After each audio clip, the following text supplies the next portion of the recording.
അമലായി നമ്മിൽ നിന്ന് സ്വീകരിക്കുകയും അർഹമായ പ്രതിഫലം ഇരു വീട്ടിലും നൽകി അനുഗ്രഹിക്കുകയും ചെയ്യുമാറാവട്ടെ. ആമീൻ എന്ന് ദുആ ചെയ്തുകൊണ്ട് നമ്മൾ വിഷയത്തിലേക്ക് പ്രവേശിക്കുകയാണ്.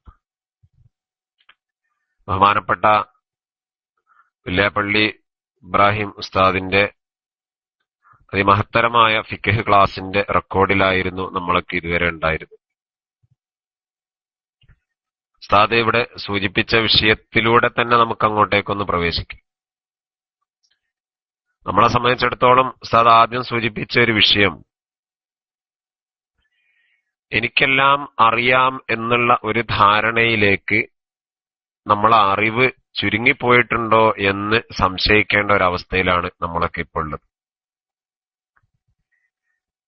അതിസങ്കീർണമായ ഫിഖിന്റെ മസ്അലകളൊക്കെ നമ്മൾ പല ആളുകളോടും ചോദിക്കുമെങ്കിലും ആ മസ്അല കൊണ്ട് എനിക്ക് വ്യക്തിപരമായിട്ട് എന്തെങ്കിലും നേട്ടമുണ്ടെങ്കിൽ മാത്രം ഞാൻ അതിലേക്ക് കടക്കുകയും ചെയ്യുന്ന ഒരവസ്ഥയാണ് നമ്മളെ സംബന്ധിച്ചിടത്തോളം ഇപ്പോഴൊക്കെ ഉള്ളത്. നമ്മളൊരു മസ്അല ഒരാളോട് ചോദിക്കുകയാണെങ്കിൽ ആ മസ്അലയിലൂടെ നമുക്കെന്തെങ്കിലും ഒരു നേട്ടം ഉണ്ടാവണം. അല്ലാതെ ആ മസ്അല പഠിച്ചിട്ട് ആ മസ്അലയിൽ അധിഷ്ഠിതമായിട്ട് എന്റെ പ്രവർത്തനങ്ങൾ മുന്നോട്ട് കൊണ്ടുപോകാൻ വേണ്ടി ആയിരിക്കില്ല ഞാൻ അതിനെ കുറിച്ച് ചോദിക്കുകയും പഠിക്കുകയും അറിയുകയൊക്കെ ചെയ്യും. നമ്മളിതുവരെ കേൾക്കുകയും അനുഭവിക്കുകയും ചെയ്യുന്ന ഒരു കാര്യം അങ്ങനെയാണ്. മസ്അലാപരമായിട്ട് നമുക്ക് ഒരുപാട് വിഷയങ്ങൾ ചോദിക്കാനുണ്ട്, ഒരുപാട് വിഷയങ്ങൾ നമ്മൾ അറിയാനുമുണ്ട്. എവിടെ നിന്നൊക്കെ കിട്ടുന്ന ചില അല്പവിവരങ്ങളുടെ അടിസ്ഥാനത്തിൽ നമ്മളൊക്കെ നമ്മളെ ദീനിനെ താറുമാറാക്കിക്കൊണ്ട് നമ്മളെ ആവശ്യത്തിനനുസരിച്ച് ഉപയോഗിക്കുന്ന ഒരവസ്ഥയിലേക്ക് ഇന്നത്തെ കാലഘട്ടത്തിൽ നമ്മൾ എത്തിച്ചേരുന്നുണ്ടോ എന്ന് നമ്മൾ സാന്ദർഭികമായിട്ട് സംശയിക്കേണ്ടിയിരിക്കും. അങ്ങനത്തെ ഈ സാഹചര്യത്തിൽ ബഹുമാനപ്പെട്ട വില്യാപ്പള്ളി ഉസ്താദിന്റെ ഒക്കെ ക്ലാസ്സുകൾ വളരെ ലളിതമായ രൂപത്തിലുള്ള അവതരണ ശൈലിയോടെയുള്ള ക്ലാസ്സുകളൊക്കെ പരമാവധി ശ്രദ്ധിക്കാനും അതൊക്കെ കേൾക്കാനും നമ്മൾ സമയം കണ്ടെത്തണമെന്ന് സാന്ദർഭികമായി എന്റെ പ്രവർത്തകന്മാരോട് എന്നോടടക്കം ഞാൻ ഓർമ്മിപ്പിക്കുകയാണ്. നമ്മളെ കേരള ഇസ്ലാമിക് ക്ലാസ് റൂമിന്റെ ഏറ്റവും മഹിതമായ ഒരു ലക്ഷ്യവും അതൊക്കെ തന്നെയാണ്.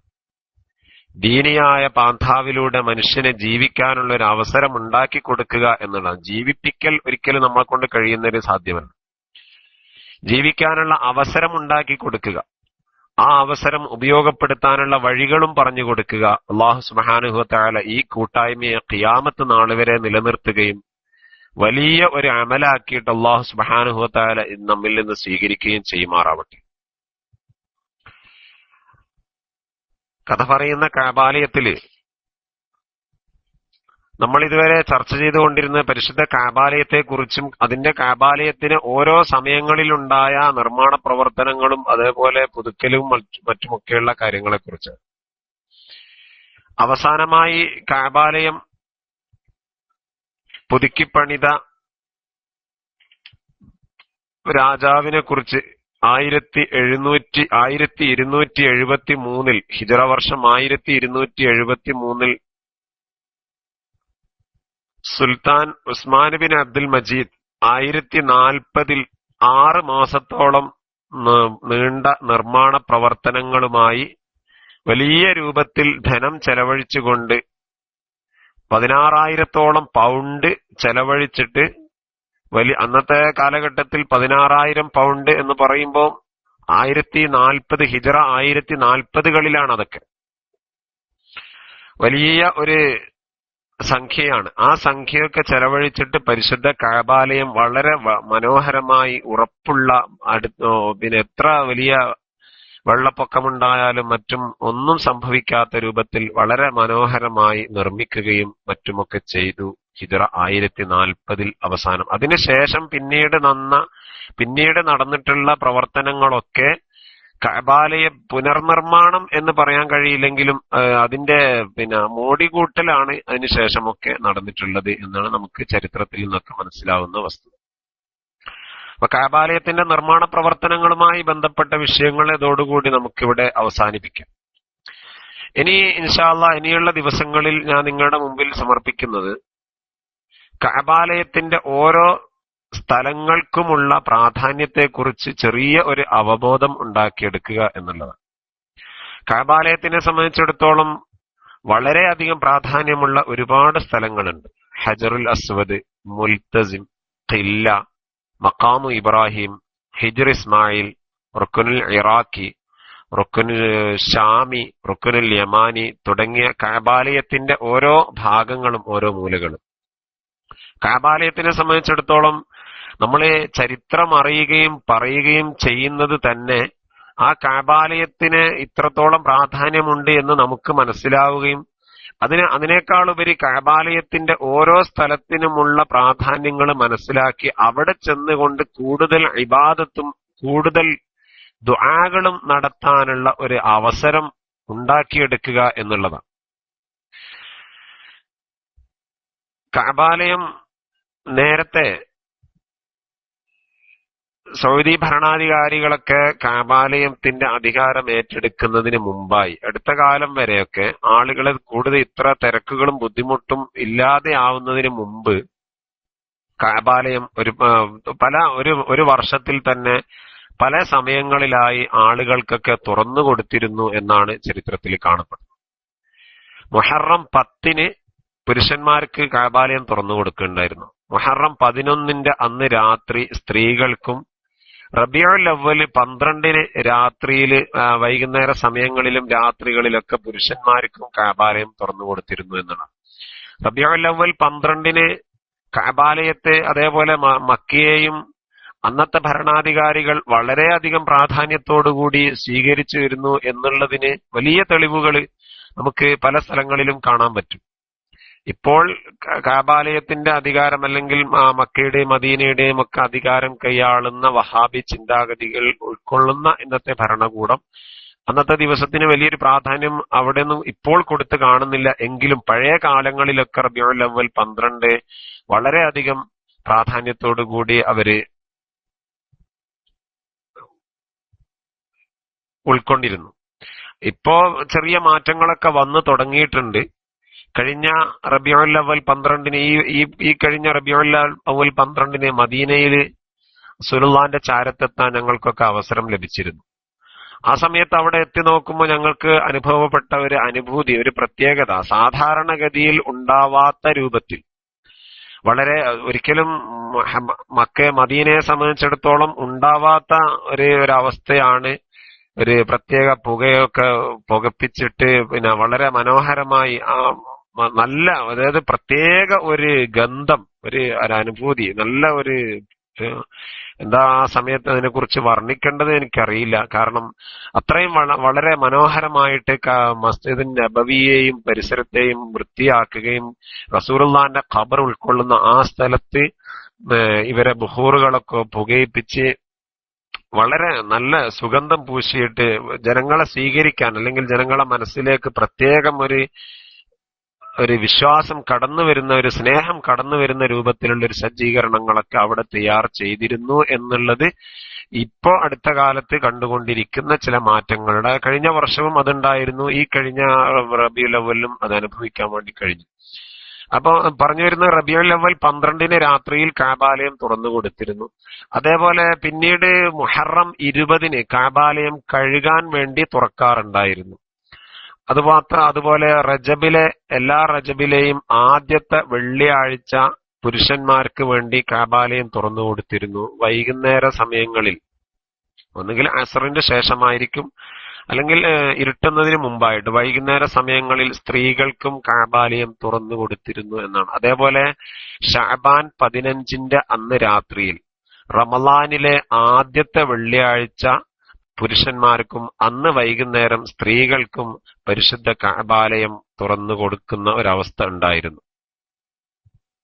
അതുപോലെ ദുൽഖഅദ് പകുതിയിൽ പുരുഷന്മാർക്കും പിന്നെ സ്ത്രീകൾക്കും, ദുൽഖഅദ് പകുതിയിൽ പറഞ്ഞാൽ ദുൽഖഅദ് 15 ശേഷം സ്ത്രീകൾക്കും പുരുഷന്മാർക്കും ഒക്കെ ആയിട്ട് കഅബാലയം തുറന്നു കൊടുത്തിരുന്നു. ദുൽഖഅദ് 20 കഅബാലയം കഴുകാൻ വേണ്ടിയിട്ട് പിന്നീടുണ്ടായിരുന്ന തുറക്കല്. അതുപോലെ ദുൽഖഅദ് 28 കഅബാലയത്തിന് ഇഹ്റാം ധരിപ്പിക്കുമായിരുന്നു, അതായത് അതിന്റെ കിസ്വ ധരിപ്പിക്കാറുണ്ടായിരുന്നു. അന്നത്തെ ദിവസം ഇഹ്റാം ധരിപ്പിക്കുക എന്നുള്ളത് നിലക്ക്, അതായത് വെളുത്ത ഒരു വസ്ത്രം കഅബാലയത്തിന് ഇഹ്റാം ഹജ്ജിന്റെ അമലുമായി ബന്ധപ്പെട്ട് ഹജ്ജിന് ആളുകൾക്കൊക്കെ ഇഹ്റാം ധരിക്കുന്ന രൂപത്തിൽ കഅബാലയത്തിന് ഒരു വെളുത്ത വസ്ത്രം ദുൽഖഅദ് 28 ധരിപ്പിക്കാറുണ്ടായിരുന്നു. അതേപോലെ ഹജ്ജ് സമയത്ത് ഹാജിമാർക്ക് വേണ്ടിയും കഅബാലയം തുറന്നു കൊടുക്കാറുണ്ടായിരുന്നു. പിന്നീട് അതിനുശേഷം ദുൽഹിജ്ജ 20 കഅബാലയം കഴുകാൻ വേണ്ടി തുറക്കുക. ഇങ്ങനെ പല സമയങ്ങളിലായി, പല അവസരങ്ങളിലായി കഅബാലയം ഹാജിമാർക്കും കഅബാലയത്തിന് ഉംറ ചെയ്യാൻ വേണ്ടി വരുന്ന ആളുകൾക്കൊക്കെ വേണ്ടി തുറന്നു കൊടുക്കുന്ന ഒരു സാഹചര്യം മുമ്പത്തെ കാലഘട്ടത്തിൽ ഉണ്ടായിരുന്നു. മുഹറം മുതൽ ദുൽഹിജ്ജ വരെയുള്ള സമയങ്ങളിൽ ഈ ഒരു സംഭവം, ഈ ഒരു കാര്യം അവിടെ നടന്നിരുന്നു എന്നുള്ളതാണ്. കഅബാലയം കഴുകുക എന്നുള്ളത് വളരെ മഹത്തരമായ ഒരു കർമ്മമായിട്ടാണ് അന്നും ഇന്നും ആളുകളൊക്കെ അന്നത്തെ ഭരണാധികാരികളും ഇന്നത്തെ അമീറുമാരൊക്കെ അതിനെ കൈകാര്യം ചെയ്യുന്നത്. കഅബാലയം കഴുകുന്നത് നമുക്കറിയാം. കഅബാലയം കഴുകാൻ വേണ്ടി കഅബാലയം വാതില് തുറന്നു കഴിഞ്ഞാൽ അതിനകത്തേക്ക് കയറി ആദ്യമായിട്ട് അവരെല്ലാരും ചെയ്യാറ് 2 റക്അത്ത് നിസ്കരിക്കുകയാണ്. 2 റക്അത്ത് സുന്നത്ത് നിസ്കരിച്ചതിന് ശേഷം അവരുടെ കയ്യിലുള്ള സംസം വെള്ളം ഉപയോഗിച്ച് കഅബാലയം മുഴുവൻ കഴുകുകയും ആ സംസം വെള്ളം തുടച്ചെടുക്കുകയും ചെയ്യും. എന്നിട്ട് പിന്നീട് പനിനീർ വെള്ളം ഉപയോഗിച്ച് കഅബാലയത്തിൽ പനിനീർ വെള്ളം തളിക്കുകയും അതും എല്ലാ സ്ഥലത്തും എത്താൻ വേണ്ടി മക്കനസ ഉപയോഗിച്ചുകൊണ്ട് വളരെ ആദരപൂർവ്വം അതും ചുറ്റുഭാഗത്തുമൊക്കെ എത്തിക്കുകയും ചെയ്യും. അതേപോലെ പിന്നീട് ഉഴൂദും അത്തറും ഒക്കെ ഉപയോഗിച്ച് വെള്ളമുണ്ടാക്കുകയും അതേപോലെ പുകയിക്കുകയും ഉഴുത് ഉപയോഗിച്ച് കഅബാലയത്തിന്റെ ഉള്ളിലൊക്കെ വളരെ മനോഹരമായി സുഗന്ധം പൂശുകയും ഒക്കെ ചെയ്തുകൊണ്ടാണ് കഅബാലയത്തിന്റെ കഴുകൽ ഇന്നും അന്നുമൊക്കെ നിർവഹിച്ച് കൊണ്ടിരിക്കുന്നത് എന്ന് നമുക്കൊക്കെ കാണാവുന്ന വസ്തുതയാണ്. കഅബാലയത്തിനെ സംബന്ധിച്ചിടത്തോളം ഏറ്റവും പ്രാധാന്യമുള്ള ഒരു വസ്തുവാണ് ഹജറുൽ അസ്വദ് എന്നുള്ളത്. ഹജറുൽ അസ്വദിനെ കുറിച്ച് നമുക്കറിയാം. ഹജറുൽ അസ്വദ് അള്ളാഹുവിന്റെ സ്വർഗത്തിൽ നിന്ന് ഭൂമിയിലേക്ക് കൊണ്ടുവരപ്പെട്ട കല്ലാണ് എന്നുള്ളതാണ്. ഹജറുൽ അസ്വദ് മിനൽ ജന്ന എന്ന് ഹദീസുകളിലൊക്കെ നമുക്ക് കാണാൻ കഴിയും. മഹാനായ ആദം നബി അലൈഹിസ്സലാം ഭൂമിയിലേക്ക് ഇറങ്ങുന്ന അതേ സമയത്ത് തന്നെ അല്ലാഹു സുബ്ഹാനഹു വ തആല ജിബ്രീൽ മുഖേന ജബൽ അബൂ ഖുവൈസിലേക്ക് കഅബാലയത്തിന്റെ ഈ ഹജറുൽ അസ്വദിനെ ഇറക്കിയിട്ടുണ്ട് എന്ന് ഹദീസുകളിലൊക്കെ ചരിത്രങ്ങളിലൊക്കെ നമുക്ക് കാണാൻ കഴിയും. ഹജറുൽ അസ്വദ് കഅബാലയത്തിന്റെ തവാഫ് തുടങ്ങുന്ന ആ ഒരു മൂലയിലാണ് ഹജറുൽ അസ്വദ്. താഴ്ഭാഗത്ത് നിന്ന് ഏകദേശം 1.5 മീറ്റർ ഉയരം, അല്ലെങ്കിൽ മതാഫിൽ നിന്ന് 1.5 മീറ്റർ ഉയരത്തിൽ, ഇപ്പൊ ഈ ഷാദിർവാനിൽ നിന്ന് ഒരു 30 സെന്റിമീറ്റർ ഉയരത്തിലാണ് ഹജറുൽ അസ്വദ് ഉണ്ടായിരുന്നത്. ഹജറുൽ അസ്വദിനെ കുറിച്ച് നമുക്കറിയാം. ഹജറുൽ അസ്വദ് ആ ഭാഗത്ത് കാണുന്ന ഒരു റൗണ്ടായിട്ട് കാണുന്ന ആ ഒരു സ്ഥലത്ത്, ആ കാണുന്ന റൗണ്ടല്ല ഒരിക്കലും ഹജറുൽ അസ്വദ്. ഹജറുൽ അസ്വദ് അത് ആ കാണുന്നത് വെള്ളി കൊണ്ടുള്ള ഒരു കോട്ടിങ്ങാണ്. അതിനുള്ളിലേക്ക് നമുക്ക് നോക്കിയാൽ ഒരു കറുത്ത ഒരു പ്രതലം, കുറച്ച് സ്ഥലങ്ങളിലൊക്കെ കറുത്ത രൂപത്തിലുള്ള ഒരു പ്രതലം നമുക്ക് കാണാൻ കഴിയും. ആ കറുത്ത പ്രതലം മുഴുവനും ഒരിക്കലും ഹജറുൽ അസ്വദ് അല്ല.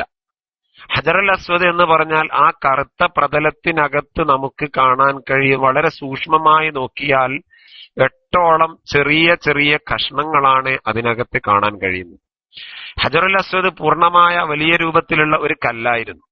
മഹാനായ ഇബ്രാഹിം നബി അലൈഹിസ്സലാം കഅബാലയത്തിന്റെ നിർമ്മാണ പ്രവർത്തനങ്ങൾ മുഴുവൻ പൂർത്തിയായതിനു ശേഷം തന്റെ മകനായ ഇസ്മായിൽ നബി അലൈഹിസ്സലാമിനെ വിളിച്ചു കൊണ്ടുവരികയും ഇസ്മായിൽ നബി അലൈഹിസ്സലാമിനോട് പറഞ്ഞു, കഅബാലയം നിർമ്മാണ പ്രവർത്തനങ്ങളൊക്കെ പൂർത്തിയായി എങ്കിലും കഅബാലയത്തിനടുത്ത് തവാഫ് തുടങ്ങാനുള്ള ഒരു അടയാളം ജനങ്ങൾക്ക് വേണ്ടി നിർമ്മിക്കാൻ വേണ്ടി ഒരു കല്ല് കൊണ്ടുവരാൻ വേണ്ടി മഹാനായ ഇസ്മായിൽ നബി അലൈഹിസ്സലാമിനോട് കൽപ്പിക്കുകയും ചെയ്തു.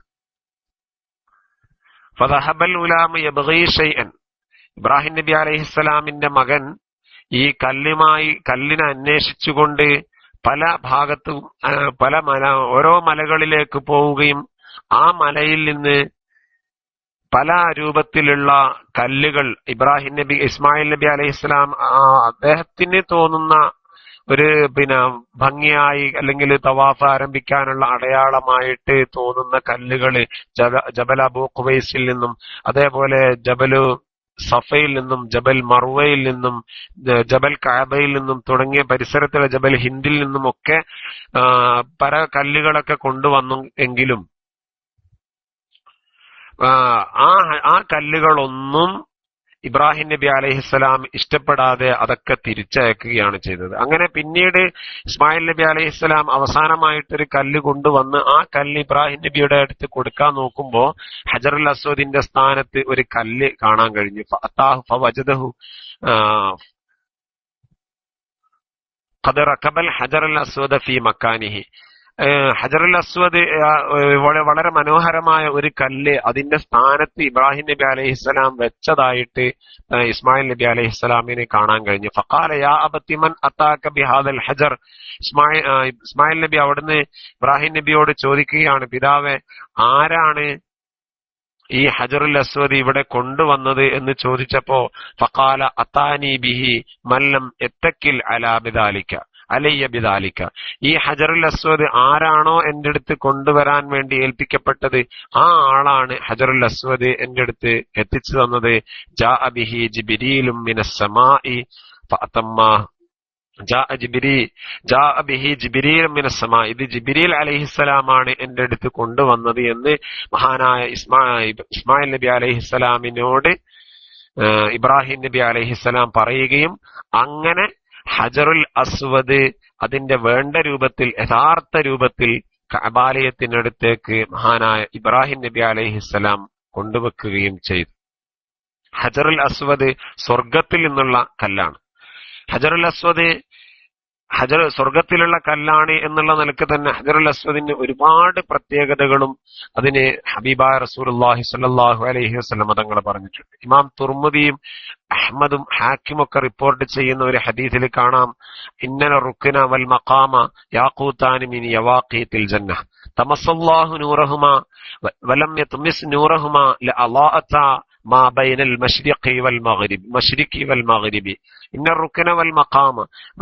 ഈ ഹജറുൽ അസ്വദും മഖാമു ഇബ്രാഹിമും യാഖൂതാനി മിൻ യവാഖീതിൽ ജന്ന സ്വർഗത്തിലെ മാണിക്യക്കല്ലുകളിൽപ്പെട്ട ഒരു കല്ലുകളാണ്. തമസ്സല്ലാഹു നൂറഹുമ സ്വർഗത്തിലെ മാണിക്യക്കല്ലുകൾ എന്ന് പറയുമ്പോൾ തീർച്ചയായും സ്വർഗത്തിലെ ആ കല്ല് വളരെയധികം പ്രകാശിക്കുന്നതോ ഏറ്റവും മനോഹരമായി വളരെയധികം ഭംഗിയുള്ളതുമൊക്കെ ആണ്. എങ്കിലും തമസ്സല്ലാഹു നൂറഹുമ അതിന്റെ പ്രകാശത്തെ അല്ലാഹു സുബ്ഹാനഹു വ തആല കെടുത്തിക്കളയുകയാണ് ചെയ്തത്. വലം യത്മിസ് നൂറഹുമ വഇല്ലം യത്മിസ് നൂറഹുമ അതിന്റെ പ്രകാശത്തെ അള്ളാഹു കെടുത്തിയില്ലായിരുന്നുവെങ്കിൽ ബൈനൽ മശ്രിഖി വൽ മഗ്രിബി കിഴക്കും പടിഞ്ഞാറും കാണുന്ന രൂപത്തിൽ ആ കല്ല് അതിമനോഹരമായി പ്രകാശിക്കുമായിരുന്നു എന്ന് ഇമാം തുർമുദി റിപ്പോർട്ട് ചെയ്യുന്ന ഹദീസിലൂടെ നമുക്ക് കാണാൻ കഴിയും. അപ്പോ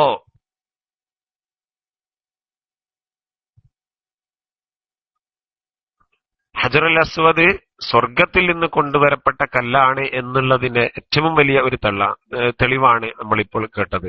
ഇമാം അഹ്മദ് അനസ് ബിൻ മാലിക് റളിയല്ലാഹു അൻഹു അൻ ഇബ്നു അബ്ബാസ് റളിയല്ലാഹു അൻഹു ഖാല സല്ലല്ലാഹു അലൈഹി വസല്ലം അൽ ഹജറുൽ അസ്വദു മിനൽ ജന്ന. ഹജറുൽ അസ്വദ് സ്വർഗത്തിൽ നിന്ന് ഇറക്കപ്പെട്ട കല്ലാണ് എന്നാണ്. ഹജറുൽ അസ്വദിനെ കുറിച്ച് ഒരുപാട് ഹദീസുകൾ നമുക്ക് കാണാൻ കഴിയും. ഹജറുൽ അസ്വദ് സ്വർഗം, ഞാൻ നേരത്തെ പറഞ്ഞു, ഹജറുൽ അസ്വദ് ഇന്ന് അവിടെ കാണുന്നത് 8 കഷ്ണങ്ങളായി കൊണ്ടാണ്. ചെറിയ ചെറിയ 8 കഷ്ണങ്ങൾ. എന്തുകൊണ്ടാണ്? നമ്മൾ നേരത്തെ കഅബാലയത്തിന്റെ കഥ പറയുന്ന കൂട്ടത്തിൽ മഹാനായ അബ്ദുല്ലാഹിബ്നു സുബൈർ റളിയല്ലാഹു അൻഹുവിന്റെ കാലഘട്ടത്തിൽ കഅബാലയത്തിനുണ്ടായ ചില കോട്ടങ്ങളും കഅബാലയത്തിനുണ്ടായിരുന്ന ചില നാശനഷ്ടങ്ങളെ കുറിച്ചൊക്കെ പറയുകയുണ്ടായി. ഹജ്ജാജ് ബിൻ യൂസുഫ് തൊട്ടടുത്ത മലകളിൽ കയറി നിന്ന് വലിയ വലിയ കല്ലുകൾ കഅബാലയത്തിന്റെ നേരെ ഉരുട്ടിയിടുകയും ആ കല്ലുകൾ കഅബാലയത്തിൽ എത്തിച്ചേർന്നിട്ട് കഅബാലയത്തിന്റെ ചുമരുകൾക്കൊക്കെ കേടുപാടുകൾ സംഭവിക്കുകയും എല്ലാ ചുമരുകളും പൂർണ്ണമായി ഇടിഞ്ഞു പൊളിഞ്ഞു വീഴുകയും ഒക്കെ ചെയ്ത ചരിത്രങ്ങളൊക്കെ നമ്മൾ നേരത്തെ ഇവിടെ ചർച്ച ചെയ്തിരുന്നു. ആ സമയത്ത് ഹജറുൽ അസ്വദിന് കേടുപാടുകൾ സംഭവിക്കുകയും ഹജറുൽ അസ്വദ് പൊട്ടിപ്പോവുകയും ചെയ്തതായിട്ടാണ് ചരിത്രത്തിൽ രേഖപ്പെടുത്തുന്നത്. ഒരു കാരണം അതാണ്. മറ്റൊരു കാരണം ഇൻഷാ അല്ലാഹ് സാന്ദർഭികമായിട്ട് നമുക്കതിനെ കുറിച്ച് ചർച്ച ചെയ്യാം. ഏതായാലും ഹജറുൽ അസ്വദ് വകാന അശദ്ദു ബയാളം മിന സൽജി, അത് മഞ്ഞിനേക്കാൾ വളരെ മനോഹരമായ വെളുത്ത രൂപത്തിലുള്ള ഒരു കല്ലായിരുന്നു എന്നാണ് പറയപ്പെടുന്നത്. ഹത്താ സൗദത്തു ഹത്തായ അഹ്ലു ഷിർക്കി, ഷിർക്കിന്റെ അഹ്ലുകാരൊക്കെ വന്നിട്ട് അവരൊക്കെ അവരുടെ പാപങ്ങളൊക്കെ അതിനെ കേൾപ്പിച്ചുകൊണ്ട് ആ ഹജറുൽ അസ്വദ് കറുത്ത രൂപത്തിലായി മാറി എന്നും, കറുത്ത രൂപത്തിൽ പൂർണ്ണമായും കറുക്കുകയല്ല, ആളുകളൊക്കെ ചുംബിച്ച ആ ഭാഗം മാത്രം കറുത്തു പോയിട്ട് താഴ്ഭാഗത്ത് കഅബാലയത്തിന്റെ അടിയിൽ അല്ലെങ്കിൽ ആ ചുമരിന്റെ ഉള്ളിലായിട്ട് കിടക്കുന്ന ബാക്കി ഭാഗങ്ങളൊക്കെ ഹജറുൽ അസ്വദിന്റെ വളരെ ആ വെളുപ്പ് ആ ഒരു അവിടെ ഉണ്ട് എന്നുള്ളതാണ് ഇപ്പോൾ നമുക്ക് മനസ്സിലാക്കാൻ കഴിയുന്ന കാര്യങ്ങൾ. ഏതായാലും ഹജറുൽ അസ്വദ് വളരെ പ്രാധാന്യമുള്ള, കഅബാലയത്തിനെ സംബന്ധിച്ചിടത്തോളം വളരെ പ്രാധാന്യമുള്ള സ്വർഗത്തിലെ ഒരു വസ്തു, ഒരു കല്ല് എന്നുള്ള നിലക്ക് നമുക്ക് തൊടാനും നമുക്ക് ചുംബിക്കാനും ഒക്കെ കഴിയുന്ന ഒരു വസ്തു സ്വർഗത്തിലുള്ളത് അത് ഹജറുൽ അസ്വദ്, നമുക്ക് കഴിയുന്ന ഒന്നാണ് ഹജറുൽ അസ്വദ്. സ്വർഗത്തിലെ 2 കല്ലുകൾ ഭൂമിയിലുണ്ട് എങ്കിലും അതിൽ നമ്മളെ സംബന്ധിച്ചിടത്തോളം ഇന്ന് സ്വർഗത്തിൽ നമുക്ക് ഉപയോഗിക്കാൻ കഴിയുന്ന അല്ലെങ്കിൽ തൊടാനൊക്കെ കഴിയുന്നത് ഈ ഹജറുൽ അസ്വദിന്റെ കല്ലാണ്.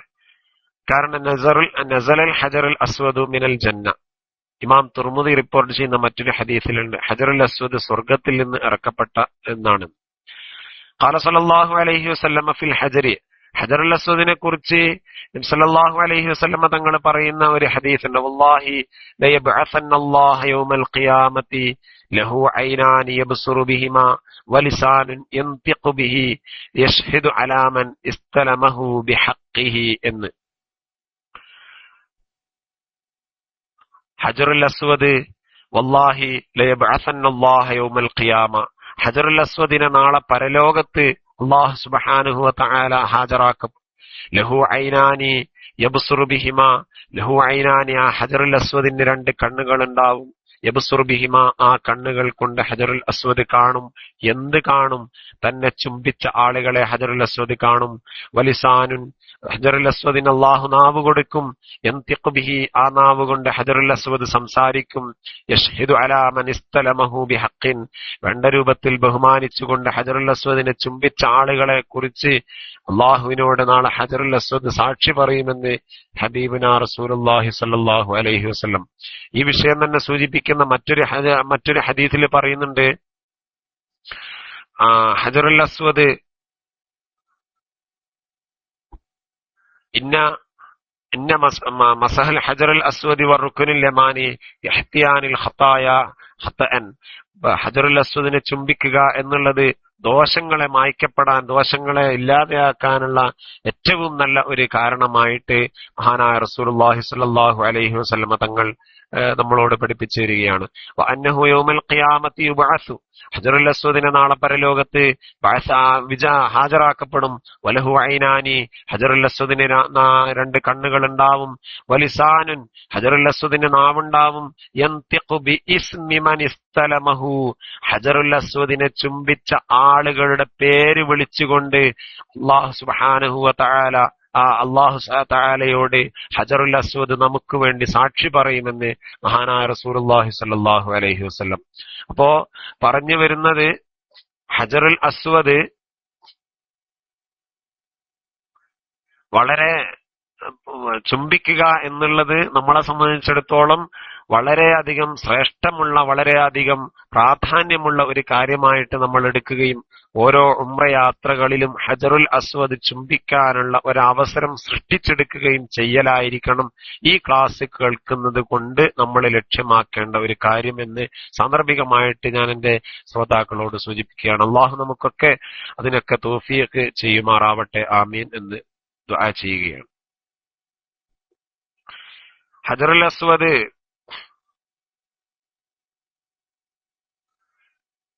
4-ാം നൂറ്റാണ്ടിൽ ഹജറുൽ അസ്വദ് അവിടെ നിന്ന് അത് ഒന്ന് പുറത്തെടുത്തു എന്നാണ് പറഞ്ഞത്. ഖുസാഅ ഗോത്രക്കാരായ ആളുകള് ഹജറുൽ അസ്വദ് പിന്നെ അവര് ഖുസാഅ ഗോത്രക്കാര് ഹജറുൽ അസ്വദ് അവിടെ നിന്ന് പുറത്തെടുത്ത ഒരു സംഭവം ഉണ്ടായിട്ടുണ്ട് അതിന്. അപ്പോ അങ്ങനെ അവര് പുറത്തെടുത്ത് നോക്കിയപ്പോ അന്ന് പൂർണ്ണമായ ഒരു കല്ലായിരുന്നു. ഇതേപോലെ കഷ്ണങ്ങളല്ലാത്ത രൂപത്തിൽ പൂർണ്ണമായ ഒരു കല്ലായിട്ടായിരുന്നു ഹജറുൽ അസ്വദ് ഉണ്ടായിരുന്നത്. മുഹമ്മദ് നാഫിഉൽ ഖുസാഇ എന്ന പേരുള്ള ഒരാള് ഈ ഹജറുൽ അസ്വദ് പുറത്തെടുക്കുകയും അതിന്റെ തല മാത്രം കറുത്തിരിക്കുന്നതും മറ്റു ഭാഗങ്ങൾ വളരെ വെളുത്ത രൂപത്തിലുമായി കണ്ടെത്തിയതായിട്ട് പറയപ്പെടുകയും ചെയ്യുന്നുണ്ട്. അതേപോലെ പിന്നെ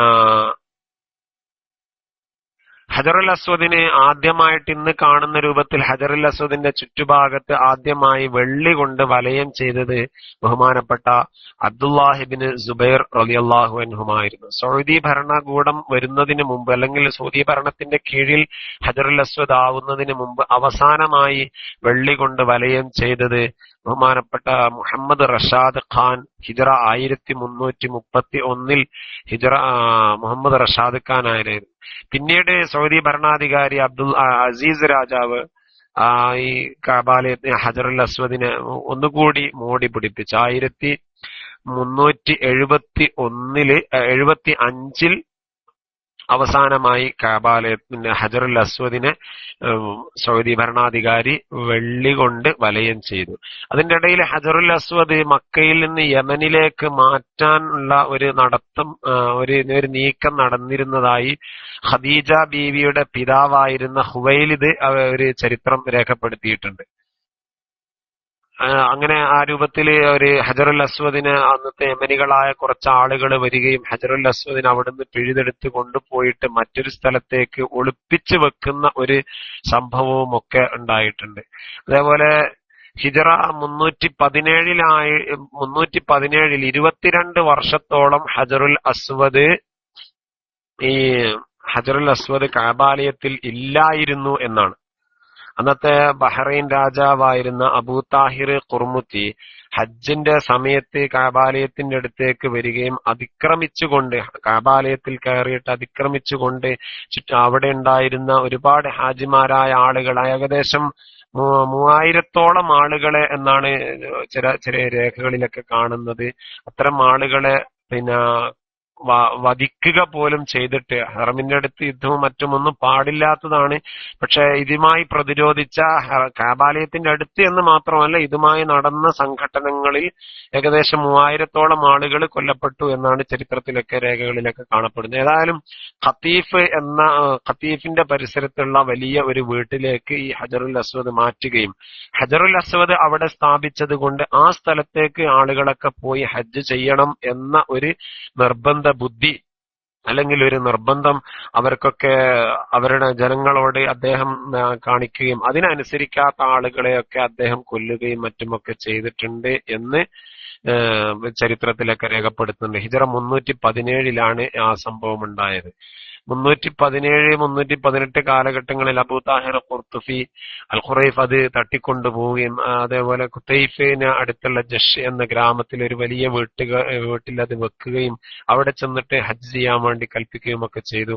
അങ്ങനെ ആളുകൾ അതനുസരിക്കുകയും ചെയ്യാത്ത കാരണത്താൽ ആളുകളെയൊക്കെ അവര് വധിക്കുകയാണ് ഉണ്ടായത് എന്നാണ് പറയപ്പെടുന്നത്. ഹിജറ 339 പിന്നീട് ഹജറുൽ അസ്വദ് ആ സ്ഥാനത്തേക്ക് തിരിച്ചു കൊണ്ടുവരുന്നത്. പിന്നെ ഹജറുൽ അസ്വദ് മഹാനായ റസൂലുള്ളാഹി സ്വല്ലല്ലാഹു അലൈഹി വസല്ലമ തങ്ങൾ ഓരോ തവാഫിന്റെ ആരംഭത്തിലും ഹജറുൽ അസ്വദ് ചുംബിച്ചതായിട്ടാണ് നമുക്കൊക്കെ ഹജ്ജത്തുൽ വദാഇന്റെ സംഭവങ്ങളൊക്കെ പറയുന്ന കൂട്ടത്തിൽ പറയുന്നത്. ഹജ്ജത്തുൽ വദാഇന്റെ സമയത്ത് ഓരോ തവാഫ് തുടങ്ങുമ്പോഴും മഹാനായ നബി സല്ലല്ലാഹു അലൈഹി വസല്ലമ തങ്ങൾ ഹജറുൽ അസ്വദ് ചുംബിക്കാറുണ്ടായിരുന്നു. നമ്മളും ചെയ്യേണ്ടത് അങ്ങനെ തന്നെയാണ്. പക്ഷെ ഇപ്പോഴത്തെ സാഹചര്യം മനസ്സിലാക്കിയിട്ട് തവാഫിന് നമുക്ക് ഹജറുൽ അസ്വദ് ചുംബിക്കാൻ കഴിയാത്ത ഒരവസ്ഥ ആയതുകൊണ്ട് തന്നെ ഹജറുൽ അസ്വദിന്റെ നേരെ എത്തുമ്പോൾ ഹജറുൽ അസ്വദിന്റെ നേരെ കൈ ഉയർത്തിക്കൊണ്ട് വലത് കൈ ഉയർത്തിയിട്ട് ബിസ്മില്ലാഹി അല്ലാഹു അക്ബർ അല്ലാഹു അക്ബർ അല്ലാഹു അക്ബർ എന്ന് തക്ബീർ ചൊല്ലിക്കൊണ്ട് നമ്മൾ ആ കൈ ചുംബിച്ചുകൊണ്ടാണ് തവാഫ് നമ്മളെ പൂർത്തീകരിക്കേണ്ടത്. ഹജറുൽ അസ്വദ് അതുപോലെ പല കാലഘട്ടങ്ങളിലായി പല സമയങ്ങളിലായി ഹജറുൽ അസ്വദിനെ അക്രമകരമായിട്ട് ആളുകൾ അതിന്റെ നേരെ എടുത്തുകൊണ്ട് വന്നിട്ടുണ്ട് എന്നാണ് ഹജറുൽ അസ്വദിനെ കുറിച്ചുള്ള സംഭവങ്ങളിലൊക്കെ കാണുന്നത്. ഹിജറ 363 നേരത്തെ 339 ഹജറുൽ അസ്വദ് അവിടെ തിരിച്ചു കൊണ്ടുവന്നു എന്ന് പറയുന്നു. അതേപോലെ ഹിജറ 363 റോമക്കാരനായ ഒരാള് ഹജറുൽ അസ്വദിന്റെ അടുത്തേക്ക് നേരെ വരികയും എന്നിട്ട് ഹജറുൽ അസ്വദിന്റെ അത് അടുത്ത് വന്ന് ഹജറുൽ അസ്വദ് കുത്തിപ്പൊട്ടിച്ചിട്ട് അത് എടുത്തു കൊണ്ടുപോവാൻ നോക്കുകയും ചെയ്തു എന്ന് ചരിത്രത്തിലെ തവാഫ് ചെയ്യുന്നതിന്റെ ഇടയിൽ ആരും അറിയാതെ ഹജറുൽ അസ്വദിന്റെ അടുത്ത് ചെന്നിട്ട് അത് പൊട്ടിക്കാൻ ഒരു അവസരം കാത്തു എന്ന് പറയുന്നുണ്ട്. താരീഖ് അഖ്ബാർ ഉമ്മുൽ ഖുറ എന്ന ഗ്രന്ഥത്തില് ബഹുമാനപ്പെട്ട ഇബ്നു ഫഹദുൽ മക്കി എന്ന് അറിയപ്പെടുന്ന ഒരു ചരിത്രകാരൻ അതിനെക്കുറിച്ച് രേഖപ്പെടുത്തുന്നുണ്ട്. ആ സമയത്ത് ഒരു യമനിൽ നിന്നുള്ള ഒരാള് വന്നിട്ട് അദ്ദേഹത്തെ തടയുകയും അദ്ദേഹത്തെ കഅബാലയത്തിന്റെ പുറത്തു കൊണ്ടുപോയി അദ്ദേഹത്തെ വധിക്കുകയും ചെയ്തു എന്ന് ചരിത്രത്തിൽ രേഖപ്പെടുത്തുന്നുണ്ട്. അതേപോലെ ഹിജറ വർഷം 413 ഫ്രാൻസുകാരനായ ഒരാള് ഫ്രൻസിയായ ഒരാള് കഅബാലയത്തിന്റെ അടുത്തേക്ക് വന്നിട്ട് ഇതേപോലെ തന്നെ ഹജറുൽ അസ്വദ് എടുത്തു കൊണ്ടുപോവാനും അതേപോലെ ഹജറുൽ അസ്വദ് കുത്തിപ്പൊട്ടിക്കാനും ഒക്കെ ഒരു ശ്രമം നടത്തിയിരുന്നു എന്നും കാണുന്നുണ്ട്. ഇമാമ് നിസ്കരിക്കാൻ വേണ്ടി ഇരുന്ന അല്ലെങ്കിൽ ഇമാമ് നിസ്കാരത്തിൽ ഇരുന്ന ഒരു സമയത്ത് ഇമാമ് നിസ്കരിച്ചു കൊണ്ടിരിക്കെ അല്ലെങ്കിൽ ബഅദമാ ഫറഗൽ ഇമാമു മിനസ് സ്വലാത്തി എന്നാണ് തവാഫിനിടെ ഹജറുൽ അസ്വദ് ചുംബിച്ചാൽ തവാഫ് പൂർണ്ണമാവുമോ എന്നാണ് ചോദിക്കുന്നത്. തവാഫിന്റെ ഇടയിൽ ഹജറുൽ അസ്വദ് കൊണ്ടാണ് തവാഫ് ആരംഭിക്കേണ്ടത്. പിന്നെ വിഷയം വരുന്നില്ലല്ലോ. ഇൻഷാ അല്ലാഹ് അതൊക്കെ ഫിഖ്ഹിപരമായ സംശയമാണ്. നമുക്ക് പിന്നീട് അതിനെ കുറിച്ചുള്ള ചർച്ചകളൊക്കെ നടക്കാം. അതായത് ബഅദമാ ഫറഗൽ ഇമാമു മിനസ് സ്വലാത്തിൽ ജുമുഅത്തിൽ യൗമിൻ നഫരി അവ്വലി, അതായത് ഒരു വെള്ളിയാഴ്ച ദിവസം ഇമാമ് നിസ്കാരം വിരമിച്ച ഉടനെ ഒരു മനുഷ്യൻ വന്നിട്ട് ഈ ഹജറുൽ അസ്വദിന്റെ അടുത്ത് ദബ്ബൂസ് കൊണ്ട് ഹജറുൽ അസ്വദ് കുത്തിപ്പൊട്ടിക്കുന്ന ഒരവസ്ഥ ഒരു സാഹചര്യം അവിടെ ഉണ്ടായിട്ടുണ്ട്. എന്നെ തടയാൻ ഞാൻ ഇന്ന് ഈ ഹജറുൽ അസ്വദ് പൊളിച്ചാൽ അല്ലെങ്കിൽ ഹജറുൽ അസ്വദ് പൊട്ടിച്ചാൽ എന്നെ തടയാൻ കരുത്തുള്ള ഒരാൾ ഈ കൂട്ടത്തിലില്ല എന്ന് പ്രഖ്യാപിച്ചുകൊണ്ട് വളരെ ധിക്കാരപൂർവം അവിടെ അങ്ങനെ, കാരണം അന്ന് ഹാജിമാര് മിനയിൽ നിന്ന് ഇങ്ങോട്ടേക്ക് വന്നിട്ടില്ല. ഖബല ഔദത്തുൽ ഹജ്ജീജി മിനയിൽ നിന്ന് ഹാജിമാര് കഅബാലയത്തിന്റെ അടുത്തേക്ക് എത്തുന്നതിന് മുമ്പാണ് ഈ ഒരു സംഭവം ഉണ്ടാവുന്നത്. അതുകൊണ്ട് തന്നെ കഅബാലയത്തിന്റെ പരിസരത്ത് വളരെ കുറഞ്ഞ ആളുകൾ മാത്രമേ ഉണ്ടായിരുന്നു. ഫഇന്നി ഉരീദുൽ യൗമ അൻ അഹ്ദിമ ഹാദൽ ബൈത്തി വഅർഫഉ, ഞാൻ ഈ വീട് കഅബാലയം പൊളിക്കാനും അതേപോലെ ഹജറുൽ അസ്വദ് ഇവിടുന്ന് പിടിച്ചുകൊണ്ടു പോവാനും ഞാൻ ഉദ്ദേശിക്കുന്നു എന്ന് പറഞ്ഞിട്ട് കഅബാലയത്തിന്റെ ഓരോ വാതിലിലും ഒരു ഫ്രാൻസുകാരായ ഇദ്ദേഹത്തെ സഹായിക്കാൻ വേണ്ടി 10ഓളം ആളുകൾ ഒരുമിച്ച് കൂടി അദ്ദേഹത്തിന് സംരക്ഷണം നൽകുകയും അങ്ങനെ ഈ കഅബാലയത്തിന്റെ ഹജറുൽ അസ്വദിനെ കുത്തിപ്പൊട്ടിക്കാനുള്ള ഒരു ശ്രമം നടക്കുകയും ചെയ്തു എന്ന് ചരിത്രത്തിലൊക്കെ രേഖപ്പെടുത്തുന്നുണ്ട്. ഈ സംഭവം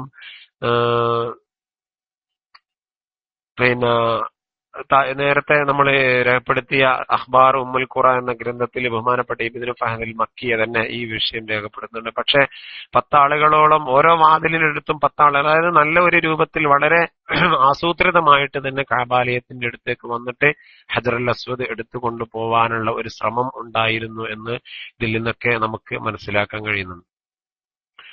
അതുപോലെ ഹിജറ പക്ഷേ കഅബാലയത്തിന്റെ കാവൽക്കാരായ ആളുകൾ ഓടിക്കൂടുകയും അവിടെ ഉണ്ടായിരുന്ന കാവലിലുണ്ടായിരുന്ന അന്നത്തെ പല ഭരണാധികാരികളുടെ പട്ടാളക്കാര് വന്ന് അവരെ പിടിച്ചു കൊണ്ടുപോയി ഒരു ശക്തമായ ഒരു പോരാട്ടത്തിലൂടെ അല്ലെങ്കിൽ ഒരു മൽപ്പിടുത്തത്തിലൂടെ അവരെ കീഴടക്കുകയും അവരെ കൊണ്ടുപോയി വധിക്കുകയും ചെയ്തു എന്നാണ് ചരിത്രത്തിൽ പിന്നീട് കാണപ്പെടുന്നത്.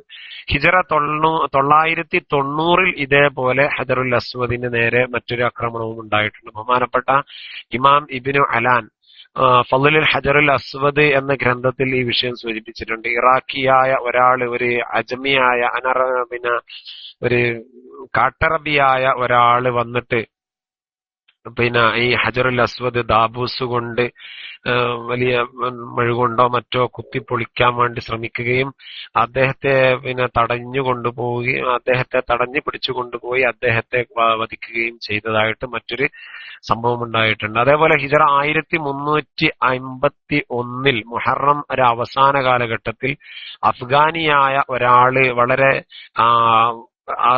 വളരെ ആയുധത്തോടുകൂടി, എല്ലാവിധ ആയുധ സജ്ജീകരണങ്ങളോടുകൂടി കഅബാലയത്തിന്റെ അടുത്തേക്ക് കടന്നു വരികയും ഹജറുൽ അസ്വദ് കുത്തി പൊട്ടിച്ചിട്ട് അതിലെ കഷ്ണങ്ങളിൽ നിന്നുള്ള ഒരു കഷ്ണം അദ്ദേഹം എടുക്കുകയും, ആ കുത്തിപ്പൊട്ടിക എന്ന് പറയുമ്പോൾ ആ വെച്ച സ്ഥലത്ത് നിന്ന് ഹജറുൽ അസ്വദ് പറിച്ചെടുക്കുകയും അതിന്റെ ഒരു കഷ്ണം അദ്ദേഹം കയ്യിലെടുക്കുകയും, അതേപോലെ ഹജറുൽ അസ്വദ് കഅബാലയത്തിനുണ്ടായിരുന്ന അന്നത്തെ ആ വിരിപ്പിൽ നിന്ന് വലിയ ഒരു കഷ്ണം വിരിപ്പ് മുറിച്ചെടുക്കുകയും സംസം കിണറിന്റെ ആ ഭാഗത്ത് അവര് പ്രത്യേകം അടയാളമായിട്ട് വെച്ചിരുന്ന ആ സ്ഥലത്ത് ഉണ്ടാക്കിയിരുന്ന കഅബാലയത്തിന്റെ സ്വർണത്തിൽ നിന്ന് ഒരു അല്പഭാഗം അദ്ദേഹം എടുക്കുകയും ചെയ്ത ഒരു സംഭവം 1359. ഈ വിഷയം ഷെയ്ഖ് ഹുസൈൻ താരീഖ് കഅബയിൽ മുഷ്രിഫ എന്ന ഗ്രന്ഥത്തിൽ ഈ വിഷയം രേഖപ്പെടുത്തിയിട്ടുണ്ട്. എങ്ങനെയായാലും അങ്ങനെയും ഹജറുൽ അസ്വദിന് ഒരു പിന്നെ അപകടം അല്ലെങ്കിൽ ഹജറുൽ അസ്വദിന്റെ നേരെയുള്ള ഒരു ആക്രമണം ആ സമയത്ത് ഉണ്ടായിട്ടുണ്ട്. ഇത് നടക്കുന്നത് 1351 കാലഘട്ടങ്ങളിലാണ്. അതിനുശേഷമാണ് സൗദി രാജാവ് 1931 അല്ലെങ്കിൽ 1351 കാലഘട്ടം, അതായത് ഈ സംഭവം നടന്നതിന് ശേഷമാണ് ബഹുമാനപ്പെട്ട മലിക് അബ്ദുൽ അസീസ് ഈ കഅബാലയത്തിന്റെ അടുത്ത് ഒരു കാവൽക്കാരനെ ഏർപ്പെടുത്തിയ ഒരു സംഭവം അല്ലെങ്കിൽ ഒരു പ്രക്രിയ ആദ്യമായിട്ട് തുടങ്ങിയത് ബഹുമാനപ്പെട്ട ഈ അബ്ദുൽ അസീസിന്റെ കാലഘട്ടത്തിൽ ഹിജ്റ 1351 1933 ആദ്യമായിട്ട് കഅബാലയത്തിന്റെ അടുത്ത് നമ്മൾ ഇന്ന് കാണുന്ന രൂപത്തിൽ, ഇന്ന് നമ്മൾ കഅബാലയത്തിന്റെ അടുത്ത് ഹജറുൽ അസ്വദിന്റെ അടുത്ത് എത്തിയാൽ അവിടെ ഒരു പോലീസുകാരൻ അവിടെ അങ്ങനെ മേലെ നിൽക്കുന്നത് കാണാൻ കഴിയും. അപ്പൊ ആ രൂപത്തിൽ അവിടെ ഒരു സംരക്ഷകനെ ഏർപ്പെടുത്തിയത് ബഹുമാനപ്പെട്ട അസീസ് രാജാവായിരുന്നു.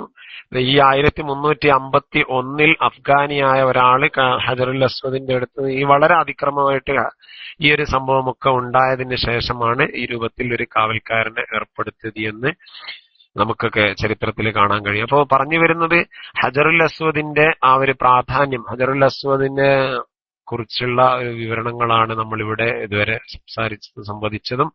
അല്ലാഹു സുബ്ഹാനഹു വ തആല ഹജറുൽ അസ്വദ് മതിവരുവോളം ചുംബിക്കാൻ നമുക്കൊക്കെ അവസരവും തൗഫീഖും ഒക്കെ നൽകുമാറാവട്ടെ.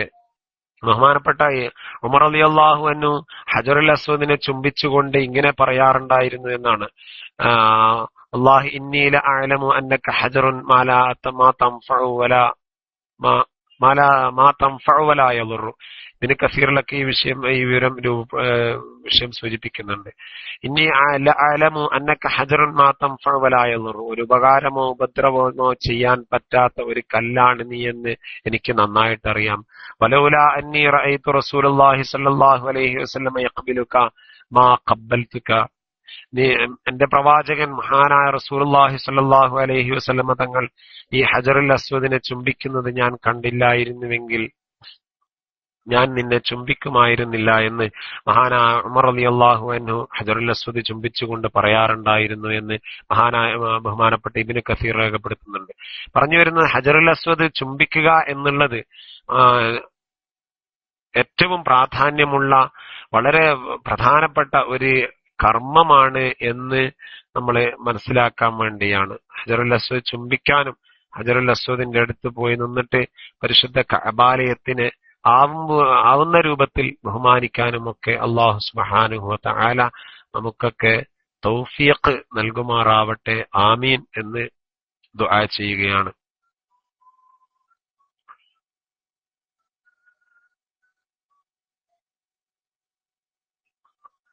പരിശുദ്ധ കഅബാലയം, അതുപോലെ കഅബാലയത്തിന്റെ അടുത്ത് പിന്നീട് നമുക്ക് ഹജറുൽ അസ്വദ് കഴിഞ്ഞാൽ വളരെ പ്രാധാന്യമുള്ള മറ്റൊരു പ്രദേശമാണ് ഹജറുൽ അസ്വദിന്റെ തൊട്ടടുത്തായി സ്ഥിതി ചെയ്യുന്ന മുൽത്തസിം എന്നറിയപ്പെടുന്ന കഅബാലയത്തിനെ സംബന്ധിച്ചിടത്തോളം ഏറ്റവും പ്രാധാന്യമുള്ള ഒരു ഭാഗം മുൽത്തസിം എന്നറിയപ്പെടുന്ന ആ ഒരു പ്രദേശം. അതായത് ഹജറുൽ അസ്വദ് നമ്മൾ കണ്ടിട്ടുണ്ടാകും. കഅബാലയത്തിന്റെ ആ ഒരു ചിത്രം നമ്മൾ മനസ്സിലേക്ക് ഒന്ന് ഓർമ്മിച്ചു വെച്ചാൽ, ഹജറുൽ അസ്വദ് കഴിഞ്ഞ ഉടനെ തന്നെ വളരെ ഏകദേശം ഒരു കുറഞ്ഞ സ്ഥലത്ത് ആ പോലീസുകാരൻ നിൽക്കുന്ന ആ ഭാഗം അങ്ങനെ ആ ഭാഗത്തു കൂടെ വന്നിട്ട് കഅബാലയത്തിന്റെ വാതിലിന്റെ അടുത്ത് വരെയുള്ള അവിടെ വളരെ പ്രധാനപ്പെട്ട ആ ഒരു സ്ഥലം, ഹജറുൽ അസ്വദിന്റെയും കഅബാലയത്തിന്റെ വാതിലിന്റെയും ഇടയിലുള്ള ആ സ്ഥലത്തിനാണ് മുൽത്തസിം എന്ന പേരിൽ അറിയപ്പെടുന്നത്.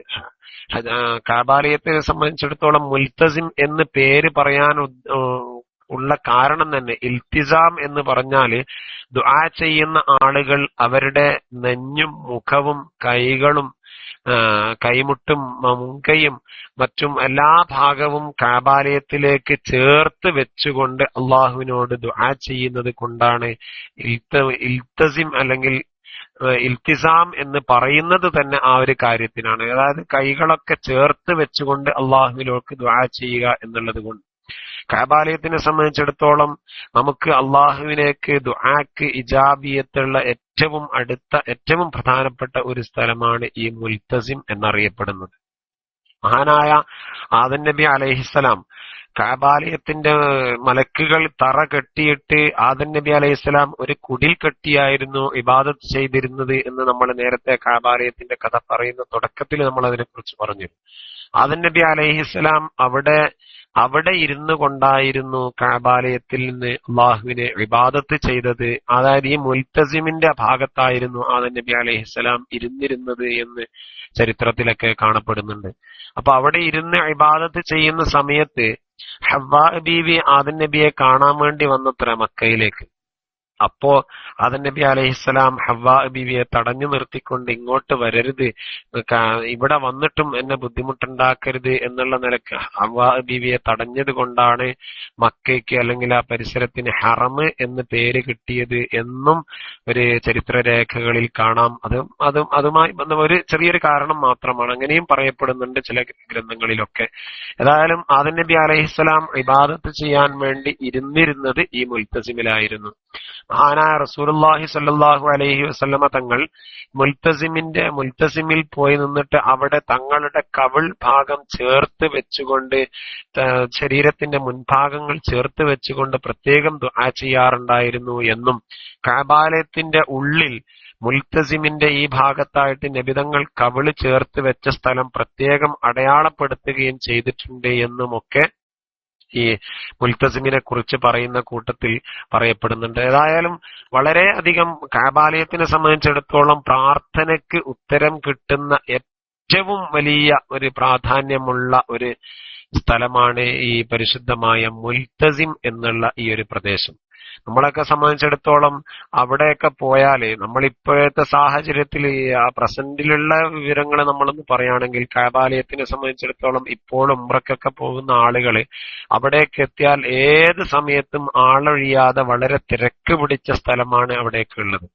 പക്ഷെ അവിടേക്ക് നമ്മളൊക്കെ എല്ലാരും പറയല് ഇങ്ങനെ തിക്കും തിരക്കൊക്കെ കൂട്ടിയിട്ട് മറ്റുള്ളവരെ ബുദ്ധിമുട്ടിച്ചിട്ട് എന്നൊക്കെ പറഞ്ഞിട്ട് അങ്ങോട്ട് പോകാതെ അതിന്റെ പുണ്യം നേടിയെടുക്കാതെ മാറി നിൽക്കുന്ന ഒരവസ്ഥയാണ് നമ്മളൊക്കെ സാധാരണ ചെയ്യാറുള്ളത്. പക്ഷെ കഅബാലയത്തിന്റെ അടുത്തെത്തിയിട്ട് ഈ മുൽത്തസിമിൽ ആളുകളൊക്കെ നമ്മൾ അവിടേക്ക് എത്തിയാൽ നമുക്ക് ഇങ്ങനെ കാണാം, ദൂരെന്ന് കാണാം ആളുകൾ ഇങ്ങനെ കൈയൊക്കെ ഉയർത്തിപ്പിടിച്ചിട്ട് അവിടെ ഇങ്ങനെ ചേർത്ത് വെച്ചുകൊണ്ട് ആ കഅബാലയത്തിന്റെ നേരെ മുഖം ചേർത്ത് വെച്ച് കഅബാലയത്തെ ചുംബിച്ചുകൊണ്ട് പൊട്ടിക്കരഞ്ഞുകൊണ്ട് റബ്ബിലേക്ക് കരങ്ങൾ ഉയർത്തുന്നതൊക്കെ നമുക്ക് കാണാൻ കഴിയും. അതൊക്കെ ആരൊക്കെയോ ചെയ്യാനുള്ളതാണ് എന്നാണ് നമ്മളൊക്കെ തെറ്റിദ്ധരിക്കുന്ന ഒരു കാര്യം. പക്ഷെ അങ്ങനെയല്ല, അതൊക്കെ നമുക്ക് കൂടെ വേണ്ടിയുള്ള ഒരു സ്ഥലമാണ്. കഅബാലയത്തിന്റെ അടുത്ത് എത്തിയിട്ട് ആ മുൽത്തസിമിൽ നിന്ന് ഒരു സെക്കൻഡെങ്കിലും നിന്നിട്ട് അള്ളാഹുവിനോട് നമ്മൾ പ്രാർത്ഥിച്ചാൽ ആ പ്രാർത്ഥനയ്ക്ക് ഒരു സമയത്തും ഉത്തരം കിട്ടാതിരിക്കുകയില്ല എന്നുള്ള വളരെ പ്രാധാന്യമുള്ള ഒരു സ്ഥലമാണ് എന്ന് നമ്മൾ മനസ്സിലാക്കേണ്ട ഒരു സ്ഥലമാണ് ഈ മുൽത്തസിം എന്നറിയുന്നത്. അത് ഹജറുൽ അസ്വദ് കഴിഞ്ഞ ഉടനെ വാതിൽ എത്തുന്നതിന് മുമ്പായിട്ടുള്ള ആ വളരെ